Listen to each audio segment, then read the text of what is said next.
최근에 정부가 하나 둘 내놓는 정책들을 보면은 섬뜩할 때가 있습니다. 대북 정책에 대해서요. 물론 정부는 이렇게 말하겠죠. 평화를 위한 조치다. 긴장을 완화하기 위한 노력이다. 남북 관계를 개선하기 위한 정책의 일환이다라고요. 그럼 하나 묻겠습니다. 그렇게 지금까지 했던 정책에 갖고 한반도가 평화로워졌나요? 그렇게 공동 투자를 만든 것처럼 보이는 북한 핵이 우리 한반도, 우리 국민들까지 다 지켜주고 있나요? 7천회가 넘는 북한이 오물풍선을 보냈는데 거기에 대응해서 윤석열 대통령이 북한에다가 무인기를 보냈어요. 이게 이력죄라고 해갖고요. 징역 30년이 선고됐습니다. 북한을 이롭겠다는 건데요. 이게 어떻게 그렇게 보이나요? 이건 북한 입장에서 보지 않는 이상 이적죄가 성립이 될 수가 없어요. 그러면 대한민국 대통령은 앞으로 북한이 어떤 도발을 하고 공격을 해도 감사합니다. 그리고 가만히 있어야 되나요? 그리고 한편에는 지금 북한 관련해갖고 상대적으로 지나치게 호의적이고 또 처벌의 잣대가 다르다. 이런 목소리들이 참 많습니다. 가령 어느 대통령은 우리나라의 유총리 정부가 넘긴 USB를 김정은에게 줬어요. 근데 이게 죄가 안 된대요. 아니 같은 문제인데 왜 어떤 거는 국가안보를 위협한 중대 범죄가 되고 어떤 거는 그렇지 않은 것처럼 그렇게 취급되는 걸까요? 여러분은 그 기준이 일관되다 이렇게 보시나요? 이번엔 최근 들어 바뀌고 있는 요상한 정책들 이거 한번 이야기해볼까 합니다. 안녕하세요. 정상적인 도라이 IM지용 심지용입니다.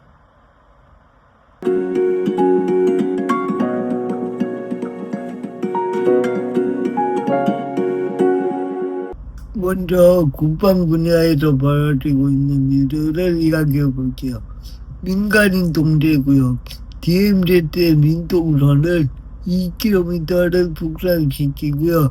거기에 전기가 부대를 막기 위해 설치된 장애물들을 다 없앤대요. 최전방 병력은 70%를 감축하고 AI로 대체한답니다. 3군도 통합하고요. 물론 군의 불합리한 구조가 있다면 고쳐야 되겠죠. 하지만 국민 입장에서는 이렇게 묻지 않을 수 없는데요. 과연 이게 국민의 의사나 관련 기관과 적절한 협의를 거친 사안인가? 정말 지금 이 안보 태세를 완화해도 되는 시점인가라고요. 북한은 핵을 포기하지 않았고 미사일 개발도 멈추지 않고 있는데 왜 우리는 스스로 방어 능력을 줄이지 못해서 안달인 걸까요? 문화와 역사 분야도 마찬가지입니다. 동대구역에 박정희 대통령 동상을 철거하는 데 많은 애를 두고 논란인 상황에서 파주에는 김일성을 비롯한 북한 지도자 관련 전시 공간이 마련된다고 합니다. 어떤 사람들은 이걸 표현의 자유라고 하는데요. 아니 그럼 이승만 대통령 전시관은 왜 건축을 막았습니까? 대한민국에 왜 이렇게 북한 독재 체제를 미화할 수 있는 환경이 만들어지고 있는 걸까요? 최근에는 북한 공작원과 접선해서 지성을 수수한 혐의로 기소된 민노총 간부들에게 무죄가 선고됐습니다. 국가보안법을 바라보는 사회적 시선도 많이 달라졌죠. 거기에 7월 7일부터는 허위 조작 정보 처벌이 강화된다고 합니다.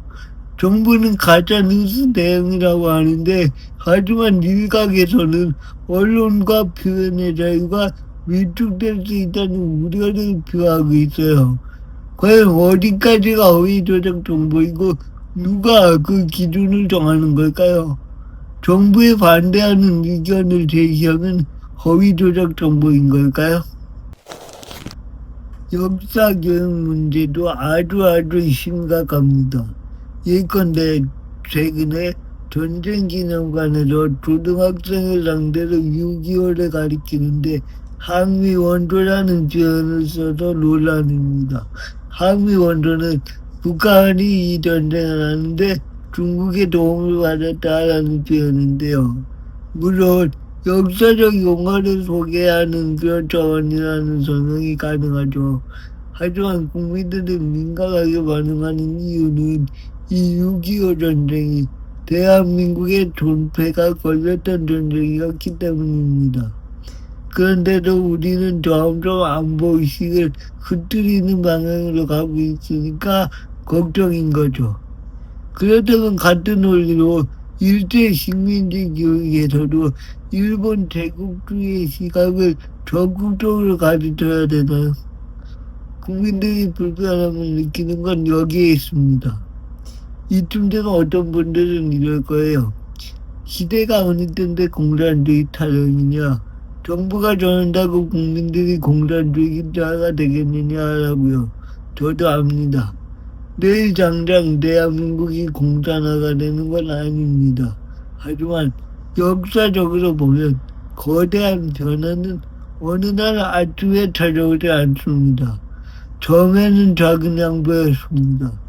처음에는 사소한 변화였습니다. 처음에는 별것 아닌 문화 행사였죠. 광주 정일성 동요대 논란이 잘 보여준다고 생각해요. 여기 이제 아이들에게 북한 옷을 연상시키는 의상을 입히고 북한 노래처럼 들리는 걸 합창하게 하는 게 과연 아무 의미가 없는 걸까요? 어느 사람들은 그냥 예술이라고 말할 수 있는데, 그리고 문화행사라고 칭할 수 있겠죠. 하지만 이런 일들이 반복되면 아이들은 자연스럽게 특정 역사관과 특정 가치관을 받아들이게 됩니다. 그렇게 사상은 조금씩 바뀌게 되는 거죠. 하나가 쌓이고 둘이 쌓이고 셋이 쌓이면서 사회 분위기가 변하고 역사가 완성되는 겁니다.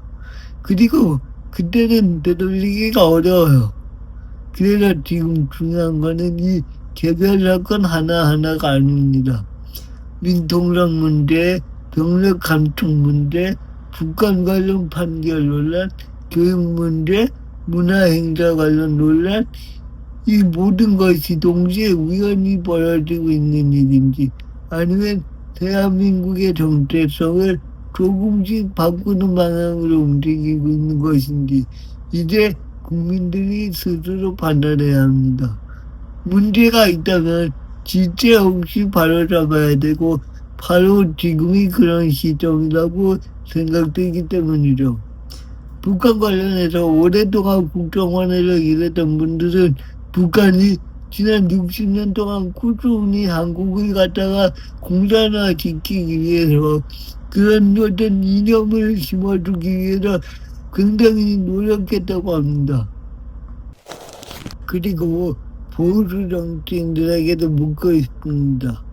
아니 이런 정책들이 나오는데 왜 한마디도 안 하십니까? 이게 이상하다고 생각되지 않나요? 무엇보다도 대한민국의 안보를 위해 중요한 일이라고 느껴지지 않나요? 근데 왜 반론하지 않았죠?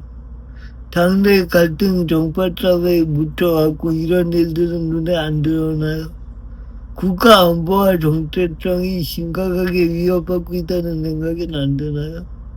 대한민국의 수호와 자유민주주의는 저절로 이루어지지 않습니다. 관심을 잃는 순간, 경계심을 잃는 순간, 당연하게 여겼던 가치들은 생각보다 쉽게 흔들리게 됩니다. 지금 우리가 보고 있는 건 평화의 시작일까요? 아니면 항복의 시작일까요? 여러분은 어떻게 생각하십니까? 최근에 국방장관 해임에 대한 국민청원에서 5만 명이 넘는 국민들이 찬성을 했죠. 저는 이 숫자가 단순한 숫자가 아니라고 생각합니다. 이걸 꼭 기억했으면 좋겠어요. 긴 이야기 들어주셔서 감사합니다.